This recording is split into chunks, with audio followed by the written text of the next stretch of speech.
Hi everyone, and welcome to IBTM Connect. My name is Michael Jones, and I'm the Event Director for IBTM Asia Pacific, which is taking place on the 8th to 9th of June 2021 at the Marina Bay Sands and Expo and Convention Centre. Connect is all about keeping you engaged and united as an industry as we work together to bring you the best possible content.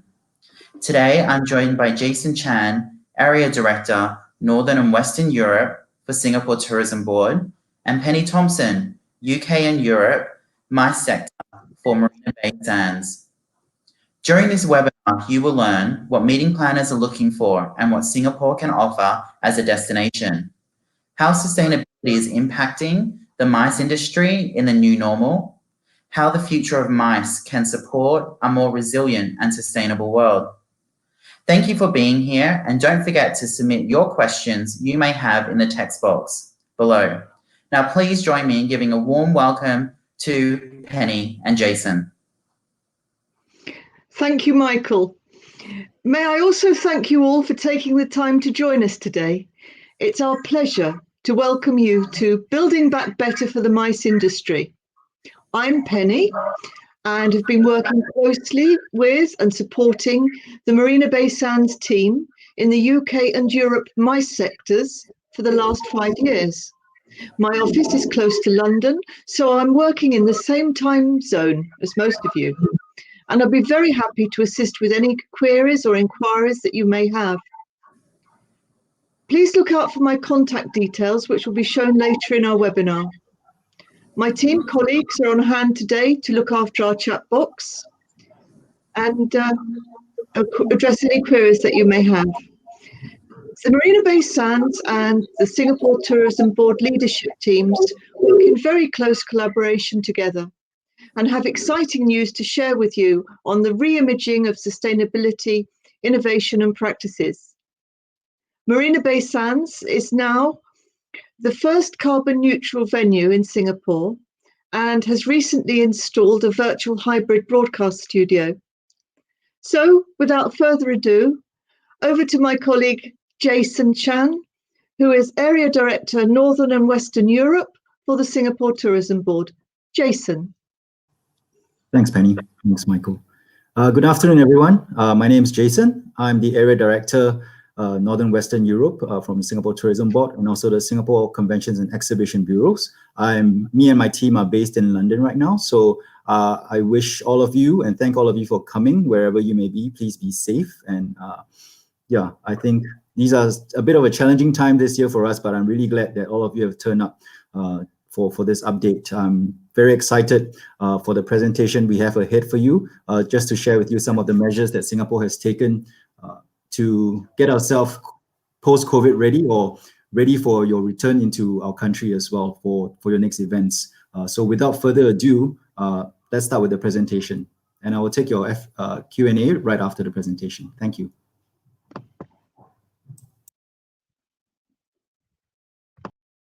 A very warm welcome to all of you. I'm Eileen. And I am Mike. We are the sales leaders for Marina Bay Sands. Thank you for joining us at IBTM Connect today. With us today is also our special guest, Edward Koh, Executive Director of Singapore Tourism Board.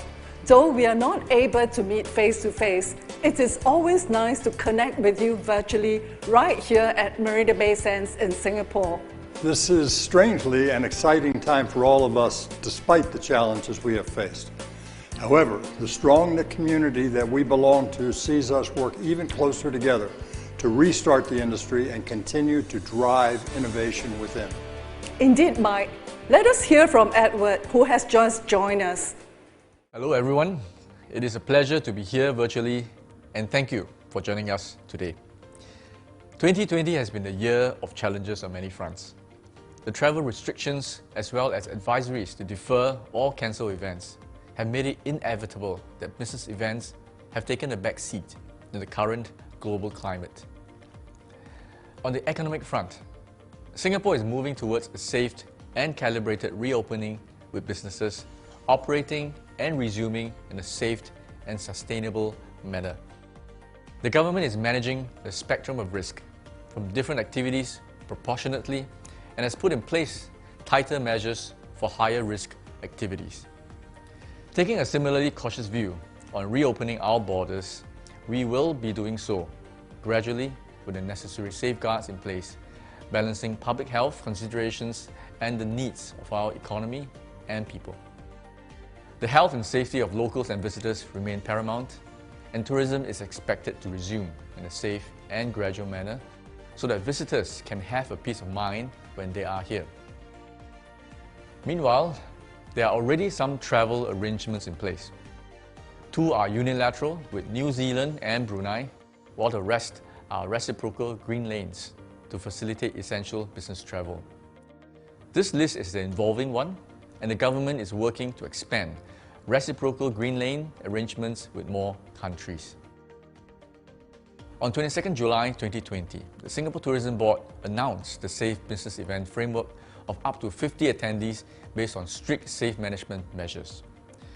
This is a milestone in our MICE industry's journey to resuming business. Under this framework, event organizers must achieve 5 outcomes for the piloting of MICE events in a safe and controlled manner.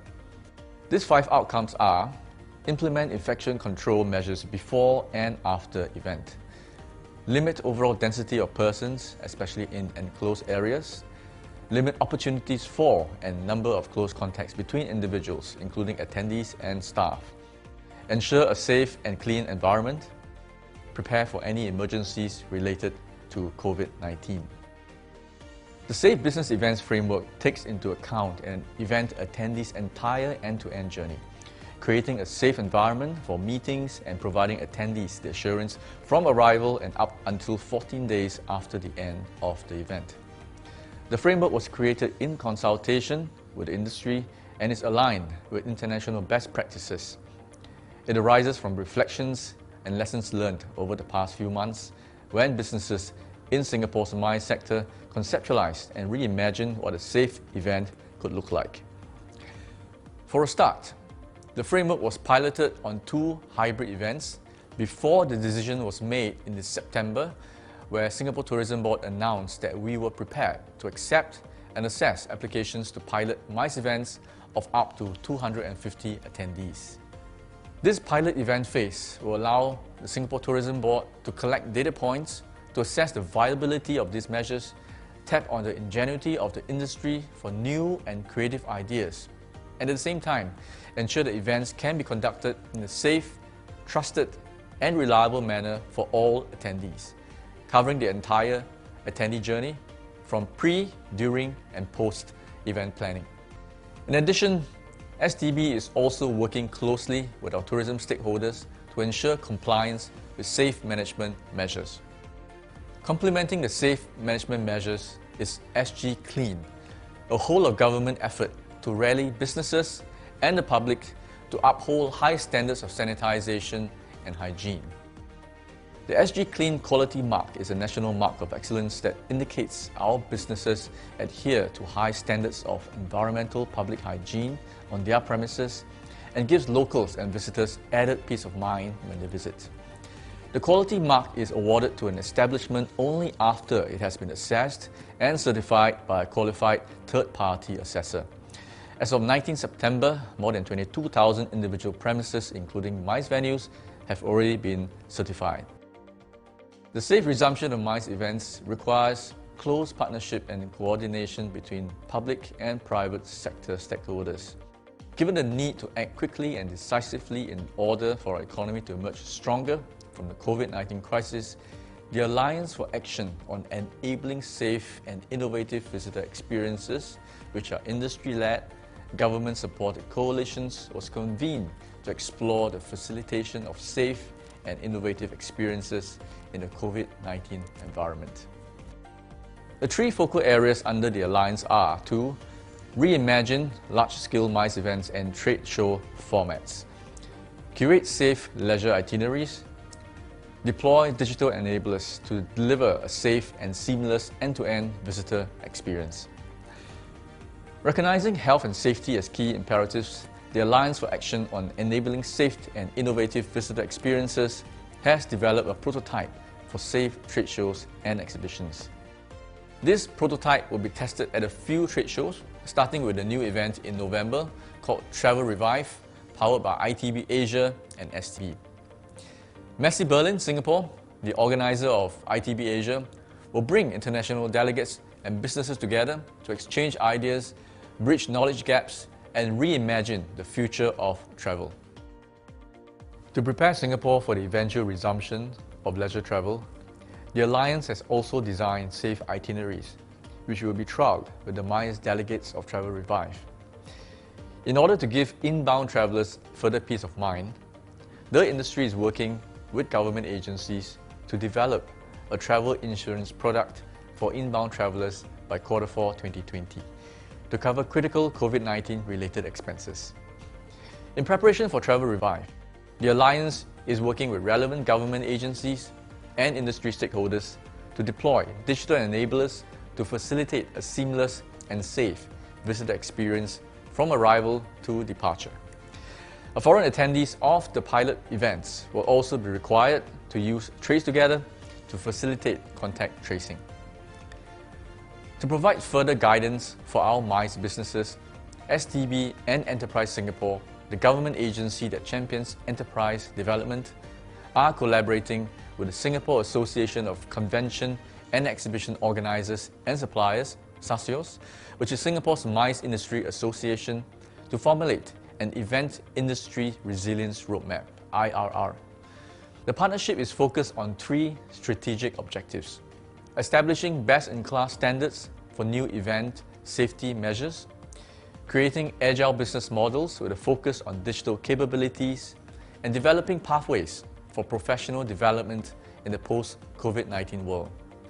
The Event Industry Resilience Roadmap will serve as the roadmap to guide Singapore's event organisers as they plan for the safe resumption of MICE events in Singapore and a sustainable recovery. Moving ahead, as more insights and data are obtained through pilot events, STB will work with the MICE industry to adapt our protocols and solutions for safe business events. These pilot events and solutions will help Singapore lead the way as a safe, trusted, and innovative destination for MICE events. On this note, I would like to share a piece of good news. Despite all the challenges that we have faced this year due to the onset of the pandemic, it is a true honour that Singapore has recently been named the best meeting city, country, and destination for 2019 by ICA, UIA, and CVent. These accolades are a result of the hard work of our stakeholders and those employed in the MICE industry. And more importantly, it demonstrates that the long-term fundamentals and strengths of Singapore as a leading MICE destination will not change even with COVID-19.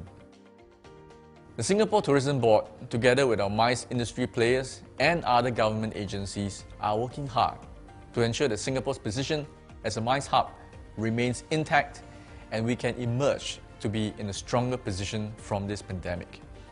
I urge our MICE industry players to remain united and to come forward with your suggestions on what we can do together as we reimagine how the future of safe MICE events can look like. I'm sure I speak on behalf of many when I say that we eagerly anticipate the day when we're able to meet and do business in person again. And when we can, Singapore looks forward to warmly welcoming you back again. Thank you. Thanks, Edward. Without further ado, let's hand over to Kevin Tang, our Executive Director of Sustainability, who will walk us through the sustainability efforts here at Marina Bay Sands. Thanks, Mike, for the introduction, and welcome to Marina Bay Sands. I come to you proudly today from our hybrid broadcast studio at Marina Bay Sands as part of IBTM Connect 2020. It's a virtual event this year, and that speaks to the tumultuous times we're in. Sustainability is usually a really fun topic. We get to talk about how we're making the world a better place. This year, though, it's a little bit different. We're going through a once-in-a-generation pandemic, and it's forcing us to really reconsider how we can build the MICE industry back into a better place. I hope you leave this presentation today with a sense that sustainability, the environment, and social aspects of it are even more important than they were pre-COVID. My name is Kevin Tang. I'm the Executive Director of Sustainability here at Marina Bay Sands. A little bit about me. I've been at the company 13 years now, and I am a proud American today, given that the elections just recently ended. Part of my presentation, I'll go through a little bit about what's going on in the world today, the context that will then set the stage for how we here at Marina Bay Sands believe the MICE industry can be built back better. I'll touch on safety and health, meeting the challenge of climate change, resilience, reducing inequality, and lastly, innovation. I do want to really emphasize, though, that this is a discussion. We, by all means, don't purport to have the ultimate roadmap on this. What I do hope is that this encourages discourse around the topic so that we, as an industry, can really learn from each other on how we can, in the long term, build a more resilient MICE industry. So, our world today, we are washing our hands. I walked on stage with a mask earlier. It is a real point of reflection, right? We're in the midst of a pandemic. There is constantly the threat of a global recession, given the trying economic times.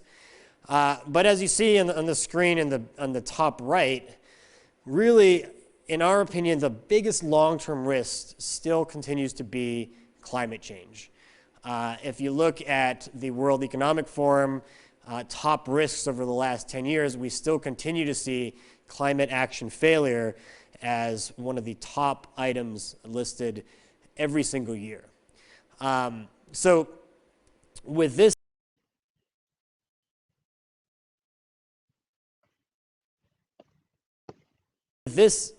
context, our question today is, what role can our industry play? How do we build back a better MICE industry and an improved way of operating? So these are the 5 main topics we'll touch on. The first one is really about safety and health. We don't have a lot of slides on this, mainly because we're focusing our presentation on the other 4 areas. Safety and health, we felt was important just to touch on because it's important to note that the industry itself is impacted by COVID-19.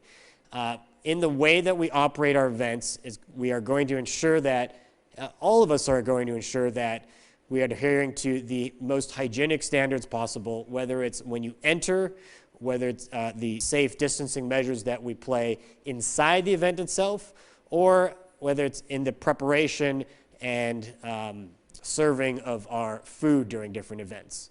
So safety and health, the focus of this presentation isn't on this, but we included this because we felt we can't forget about it.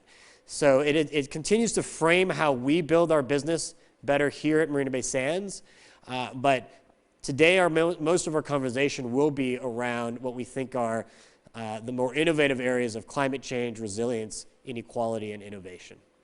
So when it comes to climate change, this pandemic to us has emphasized that the challenge of climate change is even more important than it was before. I think we saw early during the year when there were lockdowns, the potential impact that we could have, the opportunity we could have if we slowed down the pace. Yet we continue to see increased temperatures. And the MICE industry has a very important part to play with this. So the 4 main areas that we've looked at and that we are really emphasizing are efficiency, right? So efficiency makes a lot of sense. Everything from energy to water to resources to the way we waste things when it comes to things like food waste or recycling. Efficiency makes sense not only for our consumers and our backhouse operations, but also for all of our external stakeholders and the communities that we operate in. So some examples of this: transportation, AV, facilities, equipment. This is really managing our resources to the best of our ability. The second real focus that we have here are on renewables. I think we do believe in the decarbonization of our industry. And the reality is, though, that as we continue to grow our business, the carbon footprint of people flying in and the carbon footprint of our events, by its nature, implies that we'll tend to grow. What we're trying to do here, though, is to demonstrate that we can decouple our business growth with our environmental and carbon footprint. And this is through efficiency, this is through renewables. If we do this smartly, we can continue to grow our business in a way that benefits all of us, but also has a positive impact on the environment. It sounds like a long shot, right? But I think you'll see that on some of our slides that it is possible. The third way that we're really trying to focus on climate change is localization. Localization makes sense on a lot of fronts. One is for the environment. It also makes sense to support our local communities, so the social aspects in all of the areas and jurisdictions that we operate in.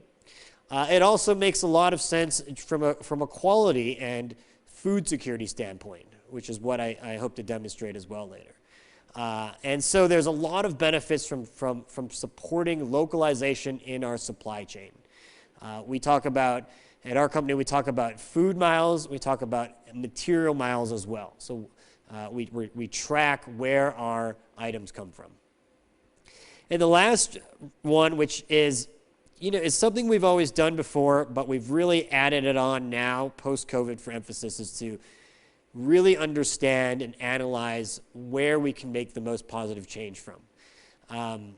One of the realities of COVID has been that to increase our hygiene, or there are a lot more single-use plastic items being used. So this is potentially bags for hygiene, or masks, or disposable gloves.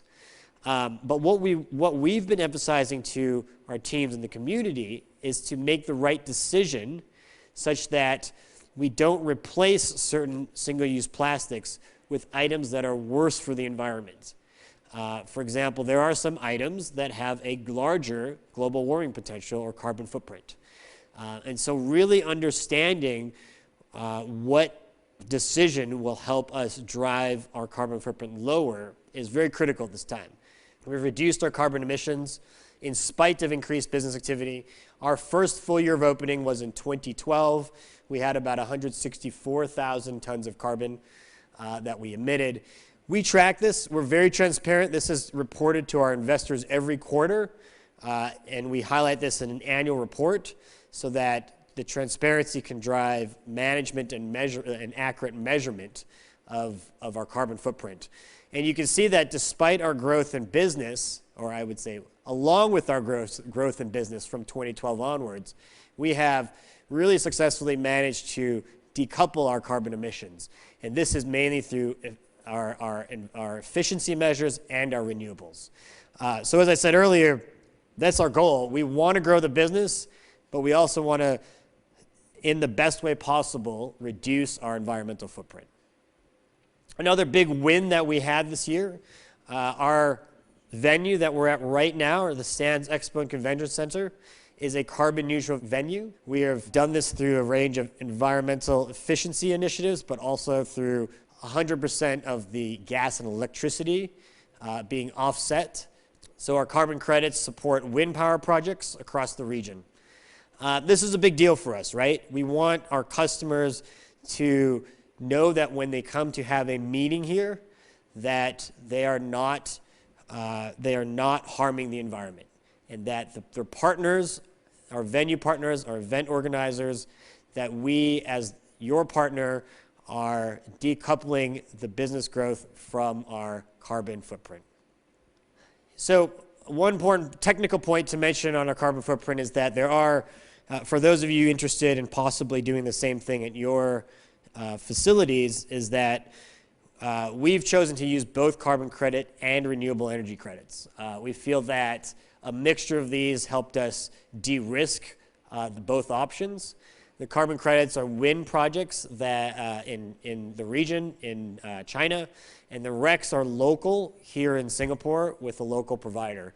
And those support solar photovoltaics that further support the government's vision for a more diverse energy supply chain by 2025. Another way that we really try to drive impact in climate change is by measuring all of the key metrics when it comes to sustainability for our events. We provide impact statements for all of our sustainable events that show your greenhouse gas emissions, water consumption, energy consumption, food and beverage, paper and materials, and waste management. Now, this is really important, right? Because you can't manage what you can't measure. So we've invested a tremendous amount such that at any particular event, even a discrete one like in a small meeting room, whether it's small meeting room or a large meeting room or on the trade show floor, we can deliver to our clients and our customers what their environmental footprint is. Now, this is really helpful for us, particularly for multi-year customers where we work with them then to identify ways where we can reduce their environmental footprint on subsequent years. And it also helps our corporate clients who are trying to meet their goals as well. So this impact statement has been a real game changer for us in delivering a strong partnership with our clients and also telling our stakeholders, whether it's guests or the community, that we are where the greatest opportunities are to have change. The third major item that we've really looked at to help build back a better MICE industry is on resilience. And in particularly resilience in this case, we've focused on food security and food resilience. I think that this pandemic has really demonstrated to us that the supply chain benefits from being heavily globalized, but at the same time, there's a necessary diversification in order for us to deliver quality, price, and sustainability for our customers. This diversification, it comes from a great amount of local suppliers, but also a range of international ones, depending on the product. Now, Singapore, where we are, is an island, but to be honest, there are a lot of locations in the world now that depend on these global supply chains. So we think that this food resiliency is a very salient topic. The second point I have on the slide is about technical readiness, what technical alternatives are needed. And we've looked really closely at how we can be technically ready. So for example, in both our MICE space, our convention space, as well as our food and beverage, we're reimagining what serving buffets will look like. I think buffets are certainly very popular for certain events, but if we reimagine them in a way that customers still enjoy the unlimited quality they can get, we will come out stronger from this because it reduces our food waste and allows us to have that diverse source of food supplies. Some of the other risks when it comes to MICE events, other risks when it comes to resiliency of MICE events, is really trying to understand what changes we can make and what changes we've made already. So when it comes to resilience, for example, we've prepared sustainable food menus for our clients to choose. And as you saw in the impact statement several slides earlier, we will show clients, hey, this is what the amount of foods that came from regionally sourced places. Now, there certainly are other opportunities. You saw in the impact statement as well, we track FSC or sustainable paper, but there's, part of the discourse we're having internally is what can we do, what can we push the envelope on when it comes to understanding these risks?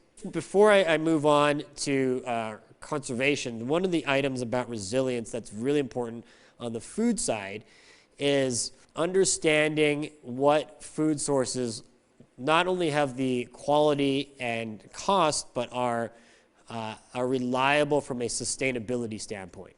So what we have made a tremendous amount of investment into is how we can source our food and beverages from sustainable sources that are third-party recognized, and this ensures that the environment and social protections are in place.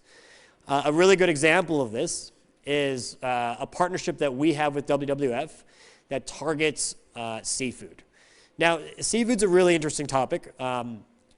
for those dialing in or listening to this from outside of Asia, you may think that the largest carbon footprint per unit item is something like beef or rice. And that is technically true when you look at it per unit. Now, the difference in Asia, though, is that the volume of seafood consumed is magnitudes more than any of these other products like beef. And so when we did our independent assessments with the third party, WWF, we found that of all of the products in our food supply chain, dairy, beef, chicken, vegetables, fruits, of all of these different food groups, the item with the greatest impact was seafood. And that is for a number of reasons. The first is the sheer volume, like I said. The second is that because of the nature of seafood and that our guests like to eat it fresh, most seafood has to be regionally sourced to ensure its freshness. And what happens with regionally sourced seafood is that the local oceans and South China Sea become overfished very quickly. And a really astounding fact when it comes to this topic that WWF highlighted is that in the year 2000, for every 100 fish that were in the sea then, we only have 2 of those fish left now. So we've had 98% depletion in our local ocean ecosystems, marine ecosystems. And so for that reason, we've really focused on seafood. We've partnered with WWF's Aquaculture Improvement Program in neighboring countries as well as in Singapore. We've improved aquaculture farms. We're helping 7 of them to achieve sustainability status. These are farms within our supply chain. And we've set goals to really aggressive property-wide goals to achieve 50% sustainable, responsibly sourced seafood by the end of this year. So this is just one example how we are on the ground trying to tackle this very important topic of food resiliency. Now, by partnering with sustainability organizations like WWF, we are able to drive the sustainable conditions, so environment and social conditions, but it also allows us to help tighten our supply chain, the quality, reliability, and ultimately we anticipate this impacts the price of the cost, which then that price gets passed on to consumers. So it tends to be a win-win for all when we focus on the right products in our food resiliency supply chain. So moving on to our fourth topic, and this is one that is also really critical, reducing inequality. And again, I think that the pandemic in the last 9 months has really demonstrated the importance of this, not just in Singapore, but across the world. What we've seen, I think, is that the community impact tends to get exacerbated when their inequality exists, and there's greater inequality in certain places, and we've seen the impacts of the pandemic be greater in those areas that are less fortunate. So to us, this continues to be a very important topic. It was pre-COVID, but we had a lot of initiatives centered around reducing inequality pre-COVID. Post-COVID, to us, it's even more important. So this diagram we have up on the slides now just really emphasizes the intersection of the ecological ceiling with our social foundation. So things like climate change or biodiversity loss are deeply tied in to the social foundation. Things like gender equality, social equity, peace and justice, income and work. And the pandemic has really demonstrated that the areas that are impacted the most with areas like climate change are also impacting societies the greatest as well. So for us, our legacy and community impact, we have a number of real important causes that we deal with. So we've only increased these. So part of the way that we are building back a better mice industry is to continue these activities despite all of the hygiene constraints or the challenges we've had with the pandemic impacting business, we continue to support the community, to recognize that it is very important long-term and for a sustainable future to continue to invest in reducing inequality. So we continue to invest in our community. I think this makes a lot of sense. Again, similar to what I spoke about with climate change, it tends to be a win-win for all of us because on one hand, we're supporting local causes with these funds. We're also able to integrate these social enterprises into our supply chains and into our events. The other very important part about reducing inequality and by reinvesting in the community is that we do here at Marina Bay Sands have 10,000 team members. We're a big organization, but even though for those organizations that are much smaller, reinvesting in the community makes a lot of sense because of the role that our team members play in that. So just to highlight, our efforts are very much centered around partnerships. We recognize that we are not the thought leaders necessarily in some of these spaces, and it's really important to have strong partners, those that can both execute really well on the ground, but also have the vision and shared values that we have. A handful of them are listed on the board here. So as I mentioned earlier, we partner with WWF. We are partnering with our local food bank. We have a formal sponsorship with them, both on the transportation and with our own food donations here. We've partnered with a local organization called 7 Clean Seas. They are regional in preventing plastic pollution across our ecosystems. And lastly, for a lot of our circularity efforts, we partner with the Red Cross of Singapore. Partnerships are a really important part of building back a better mice industry. And so we've continued to build on our partnerships and are looking to not only reinforce these, but expand upon them. We do think that the partnerships are, one, they're critically important for these organizations right now. They are serving many different communities, and for us as a corporate partner to continue to support them during these trying times is very important. But secondly, they help our program as well for things that I mentioned earlier. But a good example is on our plastic pollution. Like I mentioned, COVID has, for hygiene reasons, resulted in a greater use of single-use plastics.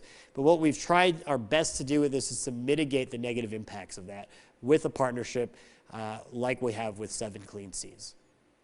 And the last really important way that we believe it's important to build back a better mice is continuing to have an open mind about innovation. Again, pre-COVID this was important. It's become even more important post-COVID. Here are just a handful of ways that we're really looking at it. For example, we're really, the pandemic has given us an opportunity to really understand circularity better and waste. It's come to the forefront of our attention on everything related to action on plastic. In fact, we have a really great exhibit in our sister property, the museum next door to us, on plastic or planet right now. And you can see in the slides, we had a whale made out of recycled ocean plastic to raise awareness on it. Eliminating the use of these thousands of pieces of single-use packaging at MICE has been a real win for us. We've done it through advocacy and partnerships, and to us, it's a new way of operating. We've taken a really structured approach, and I emphasized this earlier, a structured approach to how we're tackling single-use items. The first is we want to be very scientific about it. So if we're going to replace a single-use item, we want to make sure we don't replace it with an item that is worse for the environment from a life cycle footprint standpoint. And we've partnered with academic institutions and nonprofits to analyze that. So for example, if the classic case is we see people in supermarkets bringing tote bags instead of plastic bags. Now, that's a great initiative if you're using that tote bag many different times. Now, if it's a single-use tote bag, though, obviously that tote bag took a lot more environmental footprint to produce than a plastic bag. So we are taking a really rigorous and scientific approach to this. We've measured our properties what we call our disposable carbon footprint based on the single-use items, and we've set really aggressive targets to reducing that. On the bottom right of this slide really highlights our partnership again with 7 Clean Seas. What you see there is a machine that goes around different river and marina basins to collect plastic trash. So we've sponsored this around various areas in the region, Singapore, and then in some of the neighboring countries as well. Some of the other ways that we're continuing to be innovative, as I mentioned at the very beginning of this presentation, I hope that my talk today encourages and inspires all of us to have a really healthy discourse around this. We are looking at ways to tackle single-use disposables in the hotel rooms in a way that is environmentally friendly. It, again, doesn't replace with something that's worse for the environment.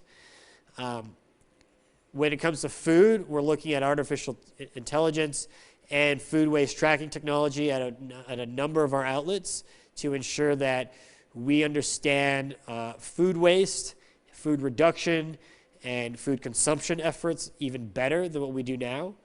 And so this is a really important initiative in the entire food supply chain, everything from sourcing to serving and preparation to consumption and then to the waste side.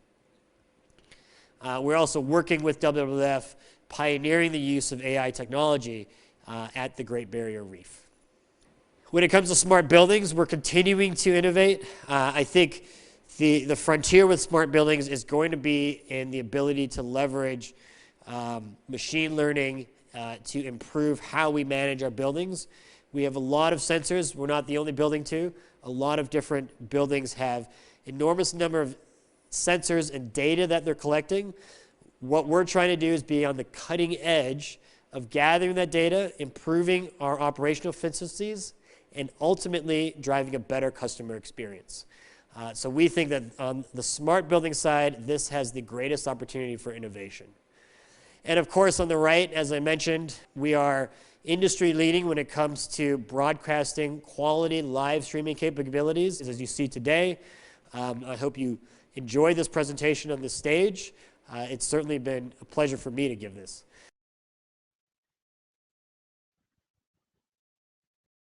But this is, again, one of those innovative ways that we are meeting the global challenges and trying to build back a better mice industry. So with that, I'd like to conclude. Thank you very much. I hope, again, the most important thing that you were able to get out of this presentation is that sustainability, pre-COVID was important, post-COVID now continues to be even more important, and we continue to think that our resiliency in the food and climate spaces is going to continue to grow. So I hope this encouraged a really healthy discourse around how we can build back a better mice industry. Thank you again and have a great day. Next up, I'd like to invite you to take a quick tour of our cutting-edge hybrid broadcast studio.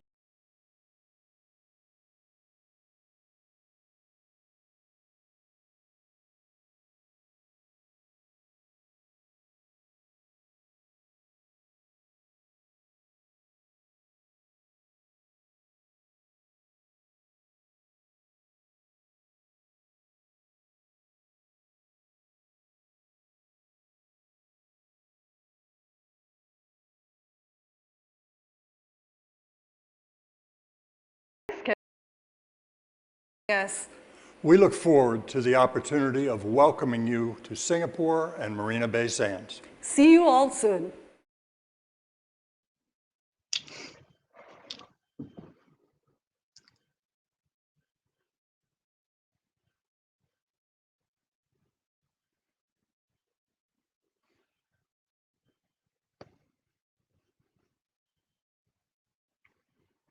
Hi, everyone. I think that our colleague has lost connection.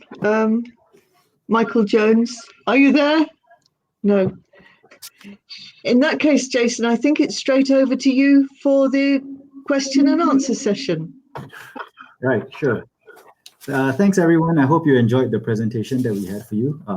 certainly exciting times for us again, definitely with Singapore looking to reopen to welcome you back to our destination. I think I'll take the first question on the aero bridges. I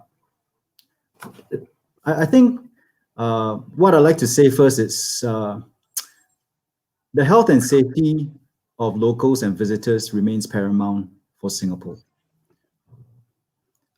There is an evolving list of reciprocal green lanes facilitating essential business travel. And I'm actually very happy to say that apart from what Edward said during his video, Germany now is the first country in Europe that has been given the reciprocal green lane.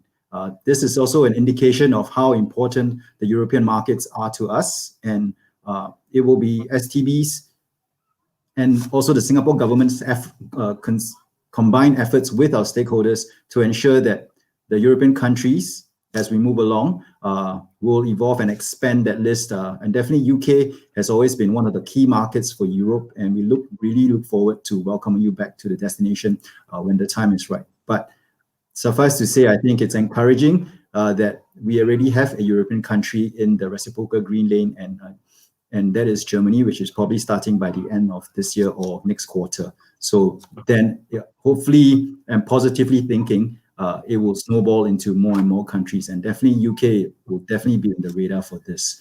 I think where we are coming from Singapore's perspective, is we are progressively reopening our borders in a more careful and calibrated manner to allow safe business travel for foreigners entering our country. Hence, the numbers are slightly limited. We might take some time to reopen, but we are definitely looking to welcome you back. So it's just a matter of time. That's good. There is a question on what is Singapore doing in terms of arrivals and COVID track and trace.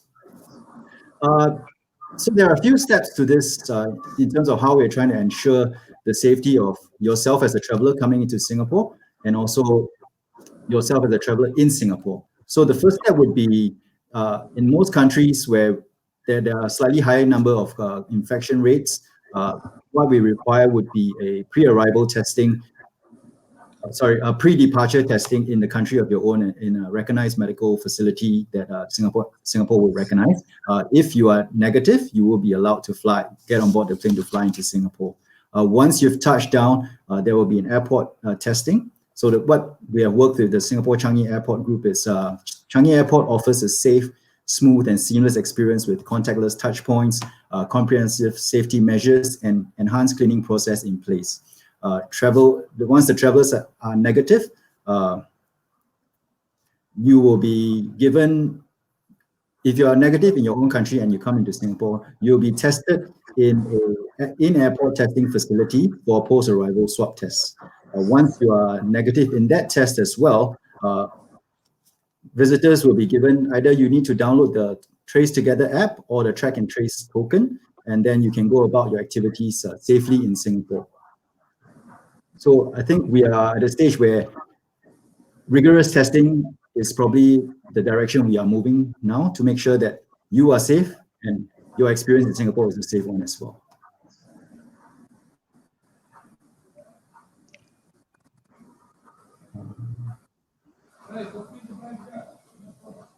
And there is a question on whether Singapore Tourism Board is participating in IBTM Asia Pacific. As far as we know, we are planning to still host IBTM Asia Pac at Marina Bay Sands, if I'm not wrong. So yes, correct. Physical show. Maybe Michael will be a better person to share this as well. Yeah, Singapore Tourism Board are taking place and participating in IBTM Asia Pacific 2021 and are the host country for the event.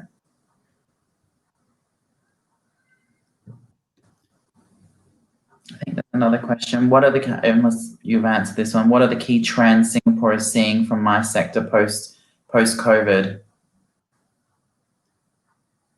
I guess that's for me. I think with the growth in hybridization in virtual events these days, I think we do see the need for meetings to be, I guess, meaningful. I guess we need to be able to to be innovative, to be creating an exciting environment still as much as we can as virtual for people to connect, for people to exchange ideas, and for people to innovate. And I think this will be a continuing trend. And I'm very confident with the people in the MICE industries, like all of you watching right now. We're not new to innovation and digital transformation. I think it is our job to be ever changing and ever improving in ourselves to provide the best experience for your clients, to provide the best experience for your meetings that you're organizing as well. So I think the trend will always be to connect people, to be able to provide better opportunities, to even innovate and even to support ideas of all budget forms. I think that's the key for post-COVID events moving forward. Great. Well, Penny and Jason, I want to thank you very much for your time today. If anyone has any further questions for Singapore Tourism Board, they will be taking part in IBTM World Virtual on the 8th to 10th of December 2020. So from myself and everyone at IBTM, thank you for joining us today. And this webinar will shortly be available on demand on the Connect website. Thanks again for joining. Thank you.